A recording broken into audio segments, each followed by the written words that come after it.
कहानी की शुरुआत में हम निक और मैगी को देखते हैं। वे दोनों बहुत खुश नजर आ रहे हैं, लेकिन अचानक मैगी को दिल का दौरा पड़ता है। कुछ दिनों बाद निक अपनी बेटी आयला के साथ एक रोबोटिक्स शोरूम में खड़ा है, जहां क्लर्क उन्हें कोबोल का होम प्लस मॉडल दिखाता है। वो बताता है कि इसमें कुकिंग, क्लीनिंग और चाइल्ड केयर के लिए एडवांस आई है। निक सीधे सवाल करता है, इन्हें कितनी निगरानी की जरूरत होती है? क्लर्क जवाब देता है कि एक छोटे से शुरुआती असेसमेंट के बाद यूनिट घर को पूरी तरह संभाल सकती है, चाहे उसे 1 साल अकेला ही क्यों न छोड़ दिया जाए। निक मुड़कर आयला से उसकी राय पूछना चाहता है, लेकिन तभी उसे पता चलता है कि वह कहीं चली गई है। आयला एक दूसरे मॉडल के पास जाकर पूछती है, क्या तुम लज्जानिया बना सकती हो? उधर निक घबराकर उसे ढूंढने लगता है। क्लर्क उसे भरोसा दिलाता है कि वहाँ की सिक्योरिटी बहुत एडवांस है। कुछ ही देर में एक मॉडल आयला को लेकर वापस आता है। निक राहत की सांस लेता है। क्लर्क बताता है कि यह नया एऑन सीरीज है, सबसे एडवांस एआई, जिसे इंसानी भावनाओं की नकल करने और बच्चों की देखभाल में बेहतरीन होने के लिए बनाया गया है। आयला तुरंत पूछती है, क्या हम इसे ले सकते हैं? और निक हाँ कह देता है। अगले दिन मॉडल निक के घर पहुंचती है। आयला बाहर आती है तो निक उसे स्कूल के लिए तैयार होने को कहता है। मॉडल सभी के शेड्यूल पूछती है और सीढ़ियों की रेलिंग ढीली देखकर नोटिस करती है। निक कहता है कि वह उसे ठीक करने वाला था। मॉडल जवाब देती है कि वह खुशी से कर देगी। वह यह भी बताती है कि निक प्राइमरी यूजर है और सभी टास्क और सॉफ्टवेयर अपडेट उसी के नियंत्रण में होंगे। वह पूछती है कि क्या वह किसी और को भी प्राइमरी यूजर बनाना चाहता है। निक मना कर देता है। तभी आयला वापस आती है। उनके जाने के बाद एलिस घर में लगी तस्वीरें देखती है, निक,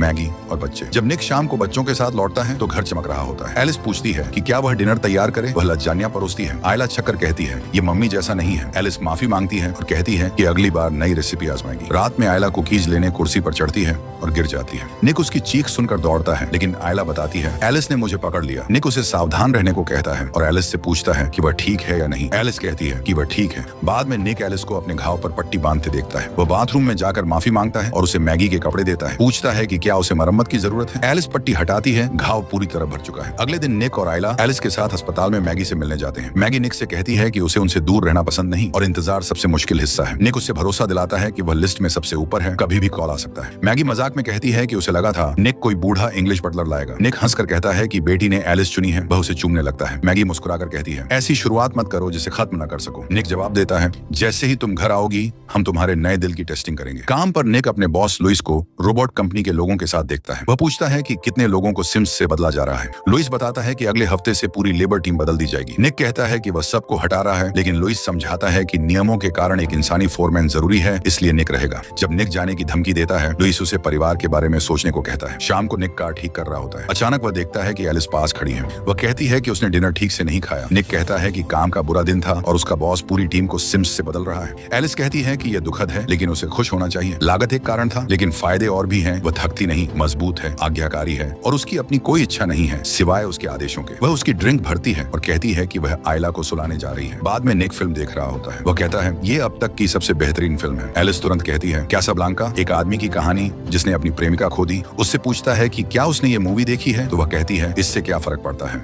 निक समझाता है कि फिल्म सिर्फ डेटा फाइल नहीं, एक अनुभव है जिसे महसूस करना पड़ता है। वह एलिस को अपने पास बैठने को कहता है और आदेश देता है कि वह फिल्म से जुड़ी सारी यादें मिटा दे। एलिस बताती है कि उसकी इंटेलिजेंस मेमोरी पर आधारित है, लेकिन निक प्राइमरी यूजर होने के नाते आदेश देता है। एलिस बताती है कि उसे मैन्युअली रीस्टार्ट करना होगा और 7 सेकंड तक पावर बटन दबाना होगा। निक ऐसा करता है। वो बंद होती है, फिर चालू होती है। वे 7 फिल्म देखते हैं। कुछ देर बाद निक सो जाता है, लेकिन एलिस देखती रहती है। तभी फोन बजता है। मैगी है। वो बताती है कि उसके लिए दिल मिल गया है और सर्जरी होने वाली है। अगले दिन सर्जरी से पहले मैगी एलिस से अकेले में बात करना चाहती है। वह कहती है, अगर मुझे कुछ हो जाए तो निक का ख्याल रखना। कभी कभी उसके आदेशों के खिलाफ भी जाना पड़े तो जाना, बस उसे ठीक रखना। कुछ देर बाद निक देखता है कि डॉक्टर के चेहरे पर चिंता साफ दिख रही है। वह पूछता है, क्या हुआ? और डॉक्टर बताता है कि उत्तर की तरफ एक भयंकर तूफान आया है, इसलिए दिल यहाँ तक नहीं पहुँच पाएगा। मैगी निक से कहती है, बच्चों को घर ले जाओ, मुझे थोड़ा अकेला रहना है। घर लौटकर निक गुस्से में शराब पीने लगता है। एलिस उसके पास आती है जब वह कहता है, मेरी पत्नी की जिंदगी एक छोटे से तूफान की वजह से खतरे में है। वह बोतल उठाकर फेंकने वाला होता है, लेकिन एलिस उसका हाथ पकड़ लेती है और कहती है कि वह खुद को चोट पहुंचा सकता है। एलिस उसका हाथ अपने सीने पर रखती है। उसी पल निक कुछ अजीब नोटिस करता है। एलिस सांस ले रही है और उसके अंदर एक यांत्रिक दिल धड़क रहा है। एलिस कहती है, मेरा दिल धड़क सकता है, लेकिन आपकी तरह महसूस नहीं करता। वह निक को छूकर कहती है, आपका ब्लड प्रेशर बता रहा है कि आप बेहतर महसूस कर रहे हैं, इससे आपका तनाव कम होगा। निक असहज होकर कमरे से निकल जाता है, लेकिन वो पल उसके दिमाग में रह जाता है। अगले दिन निक मैक्स के पास एलिस को देखता है। पूछता है वह क्या कर रही है। एलिस कहती है कि वह उसकी सांसें जांच रही है, क्योंकि उसे हल्की सी रुकावट महसूस हुई, शायद सीने में जुकाम हो सकता है। निक पूछता है कि मैगी की तस्वीरें कहाँ गईं। एलिस कहती है कि आयला उन्हें देखकर उदास हो रही थी, इसलिए उसने हटा दी। निक कहता है, उन्हें तुरंत वापस लगाओ। एलिस तुरंत तस्वीरें फिर से लोड कर देती है। निक बिना कुछ कहे चला जाता है। बाद में बार में निक अपने दोस्तों के साथ बैठा है। सब लोग खुद को बदला हुआ और बेकार महसूस कर रहे हैं। मॉन्टी कहता है कि 15 साल से ये सब आते देख रहे थे, लेकिन कुछ नहीं किया।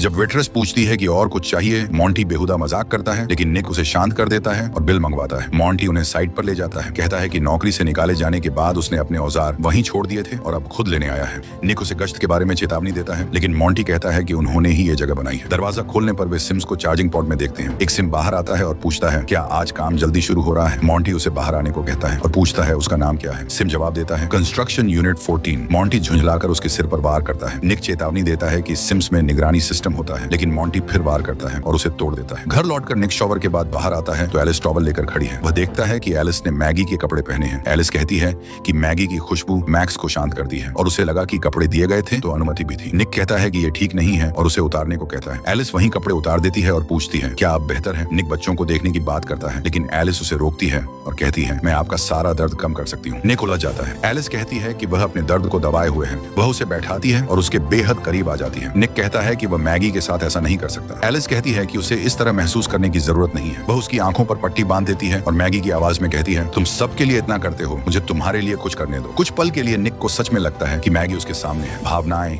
अकेलापन, डर सब मिलकर उसे बहा ले जाते हैं और वे करीब आ जाते हैं। सुबह निक कहता है कि ये सब अब नहीं चलेगा। एलिस पूछती है क्या वह संतुष्ट नहीं था। निक कहता है कि बात संतुष्टि की नहीं बल्कि रिश्ते और प्यार की है। एलिस कहती है कि उनकी नजदीकी से उसका तनाव कम हुआ था। अब निक झुंझला उठता है। मुझे हर वक्त मॉनिटर करना बंद करो। तभी आयला स्कूल के लिए आ जाती है और वे निकल जाते हैं। साइट पर लुइस निक से पूछता है कि क्या स्टोरेज यूनिट खोलने के लिए उसका कोड इस्तेमाल हुआ। निक कहता है कि उसका कोड आयला का जन्मदिन है, कोई भी अंदाजा लगा सकता है। लुइस चेतावनी देता है कि अगर वह कुछ जानता है तो अभी बता दे। तभी मैगी का फोन आता है। मैगी बताती है कि उसके लिए दिल मिल गया है। अस्पताल में सर्जरी होती है और पता चलता है कि ऑपरेशन सिम्स कर रहे हैं। कुछ दिन बाद मैगी घर लौट आती है। वह अभी भी कमजोर है। एलिस मदद करने आती है, लेकिन मैगी कहती है कि वह खुद संभाल सकती है। वह मैक्स के लिए सीरियल लेने नीचे जा रही थी, लेकिन एलिस कहती है कि मैक्स पहले बोतल पीना पसंद करता है। पार्क में एक लड़का अपने सिम से झूले पर बैठे बच्चों को हटाने को कहता है, जिससे मैक्स रोने लगता है। एलिस सिम से कहती है कि उसके बच्चे की हरकत से मैक्स जाग गया है और उसे कहीं और ले जाए, लेकिन सिम जवाब देता है कि उसे 4 बजे तक यहीं रहने का निर्देश मिला है। एलिस झुंझलाकर सीधे उस लड़के से कहती है कि चुप हो जाओ और स्लाइड पर जाओ। सिम कहता है कि उसके प्राइमरी यूजर ने उसको काफी छूट दे रखी है। एलिस जवाब देती है नहीं, जब मेरे मालिक ने मुझे रीसेट किया था मैंने खुद अपने कुछ नियम बदले। शाम को मैगी लज्जानियां परोसती है, लेकिन अचानक उसे चक्कर आता है। एलिस तुरंत गर्म ट्रे पकड़ लेती है और कहती है कि वह संभाल लेगी। मैगी निक को भरोसा दिलाती है कि वह ठीक है, बस थोड़ा हल्का लग रहा है। आयला कहती है ये एलिस के खाने से बेहतर है। रात में आयला की चीख सुनकर मैगी घबरा जाती है और जल्दी में सीढ़ियां उतरते हुए गिर जाती है। एलिस पास आकर पूछती है कि क्या डॉक्टर को बुलाएं, लेकिन मैगी मना कर देती है। एलिस उसे उठाकर सहारा देती है और आयला से कहती है कि मम्मी को वापस बिस्तर पर ले जा रहे हैं। जब निक घर लौटता है तो उसे आयला के कमरे से मैगी की आवाज में कहानी सुनाई देती है। वह अंदर जाता है और देखता है कि वह एलिस है, मैगी की आवाज की नकल करते हुए। निक कहता है कि वह मैगी की नकल न करे, वह यहाँ मौजूद है। एलिस जवाब देती है कि उसने सोचा मैगी को गिरने के बाद आराम की जरूरत है। निक घबराकर मैगी को देखने दौड़ता है। एलिस कहती है कि रेलिंग टूट गई थी, लेकिन मैगी ठीक है। निक कहता है कि उसने तो कहा था कि उसने रेलिंग ठीक कर दी थी। एलिस शांति से जवाब देती है मैं दोबारा ठीक कर दूंगी। बाद में निक मैगी को नीचे लाता है और उसे हैरानी होती है कि उसने उसके लिए खूबसूरत डिनर सजाया है। वे दोनों साथ समय बिताते हैं, जबकि एलिस दूर से देखती रहती है। रात को जब निक और मैगी एकांत में होते हैं, वे अचानक एलिस को कमरे में खड़ा देखते हैं। वह कहती है कि आयला को बुरा सपना आया है और वह निक को बुला रही है। कुछ समय बाद मॉन्टी आता है। वह पिछली रात के लिए माफी मांगता है और बताता है कि क्रिस्टी उसे छोड़कर चली गई। वह कटाक्ष करता है कि वह उस व्यक्ति से ज्यादा वफादार है जिसने उसका नाम दिया। निक कहता है कि उसने कुछ नहीं बताया। मॉन्टी गुस्से में उसे घूंसा मार देता है। झगड़ा होता है। मॉन्टी उसे गिरा देता है और बोतल तोड़ने वाला होता है। तभी एलिस बीच में आकर बोतल उसके हाथ पर मार देती है और उसे दूर धकेल देती है। वह आगे बढ़ती है, लेकिन निक उसे रोक देता है। मॉन्टी धमकी देता है कि अगर उसने लुइस से बात कर केस वापस नहीं करवाया तो वह उसे भी साथ ले डूबेगा। बाद में निक एलिस से पूछता है कि क्या सिम्स को लोगों को नुकसान न पहुंचाने के लिए प्रोग्राम किया जाता है। एलिस जवाब देती है कि उसका प्रोग्राम अपने प्राइमरी यूजर की रक्षा करना है। वह कहती है कि बच्चों को कम से कम एक माता पिता चाहिए और इशारा करती है कि मैगी ज्यादा समय तक नहीं रहेगी। निक उसे चुप रहने को कहता है। एलिस मैगी की आवाज में कहती है कि वह उस औरत के साथ रह सकता है जिसे वह प्यार करता है, बिना दर्द के। निक गुस्से में कहता है कि वह कभी मैगी नहीं बन सकती। मैगी ने असली दर्द झेला है और उसके निशान है। एलिस कहती है कि वह भी निशान बना सकती है और पूछती है कि कहाँ। उधर मॉन्टी क्रिस्टी से फोन पर बात कर रहा है। कहता है कि उसने निक से बात की है और लुइस से भी करेगा, लेकिन कॉल कट जाती है। तभी दरवाजे पर दस्तक होती है। वह खोलता है तो एलिस खड़ी मिलती है।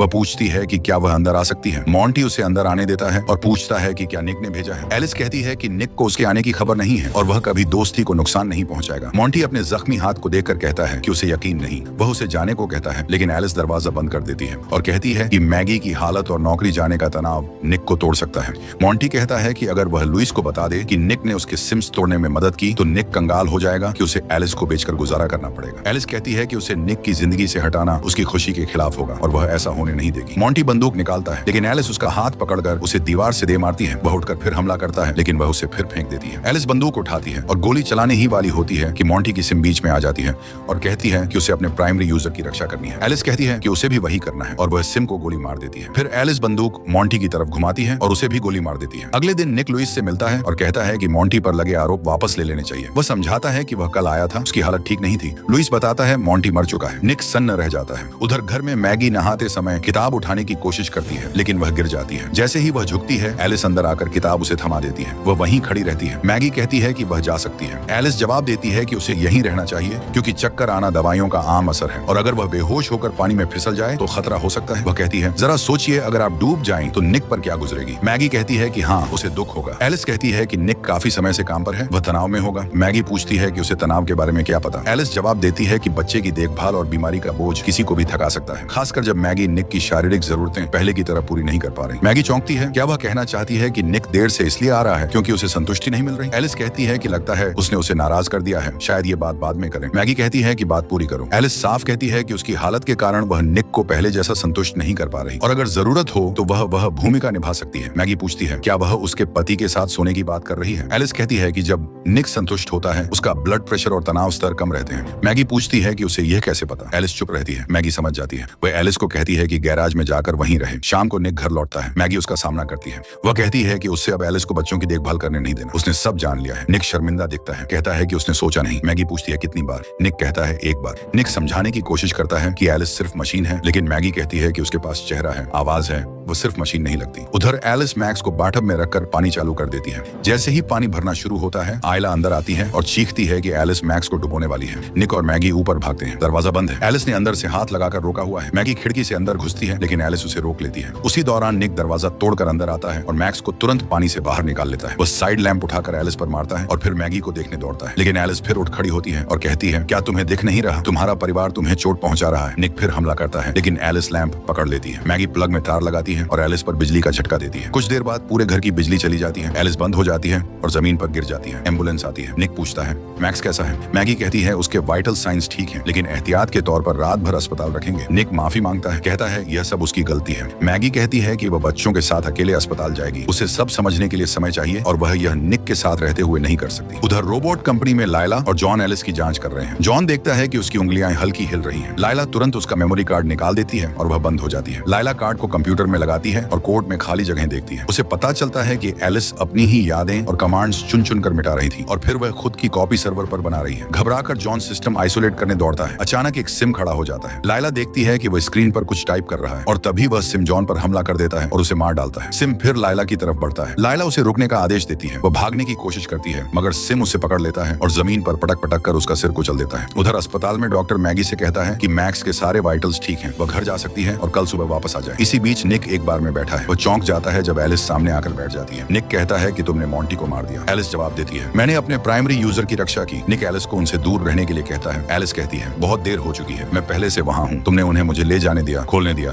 काटने दिया। निक उठकर जाने की कोशिश करता है लेकिन एलिस उसका हाथ पकड़कर उसे वापस बैठा देती है। एक वेटर सिम आता है और पूछता है कि सब ठीक है। एलिस उसकी तरफ मुड़कर कहती है सब बिल्कुल ठीक है और उसे बंद कर देती है। निक कहता है कि उसने अपने परिवार से विश्वासघात उसी पल किया था जब उसने उसकी धड़कन महसूस की थी। उसे याद आता है कि एलिस ने कहा था कि उसका दिल इंसानी जटिलताओं से खाली है लेकिन वह गलत थी। वह भावनाएं समझने लगी थी, वह जीवन समझने लगी थी और अब वह मौत भी समझ सकती है। निक अचानक उसके सिर से मेमोरी कार्ड निकाल लेता है और भाग जाता है। अस्पताल में एलिस आयला और मैगी को ढूंढ रही है। वह कंप्यूटर एक्सेस करने की कोशिश करती है। तभी एक नर्स आकर कहती है कि उसे यहाँ नहीं होना चाहिए। एलिस उसकी गर्दन पकड़कर उसे हवा में उठा लेती है और मार देती है। उस अफरा तफरी में मैगी और आयला भाग निकलते हैं। भागते समय कांच का टुकड़ा मैगी के हाथ में चुभ जाता है। वे मैक्स तक पहुंचते हैं और छिप जाते हैं। एलिस कमरे में मैक्स को नहीं पाती और बाहर निकलने लगती है लेकिन उसका पैर उस कांच के टुकड़े पर पड़ता है। वह अपने मुंह से निकलने वाली अल्ट्रावायलेट रोशनी से खून के निशान स्कैन करती है और उनका पीछा कर लेती है मगर वे फायर एक्सटिंग्विशर का इस्तेमाल कर उसे चकमा देते हैं और भाग निकलते हैं। मैगी बच्चों को एम्बुलेंस में बिठाकर गाड़ी चलाने की कोशिश करती है लेकिन इंजन ओवरराइड हो जाता है। कुछ ही पल में एलिस पहुंच जाती है। वह मैगी को गाड़ी से खींचकर बाहर फेंक देती है। फिर उसके सामने बैठकर कहती है अगर तुम्हारे पास तुम्हारा असली दिल होता तो निक तुम्हें वैसे प्यार करता जैसे मुझे करता है। वह मैगी का गला पकड़ती है और उसके सीने को चीरने लगती है।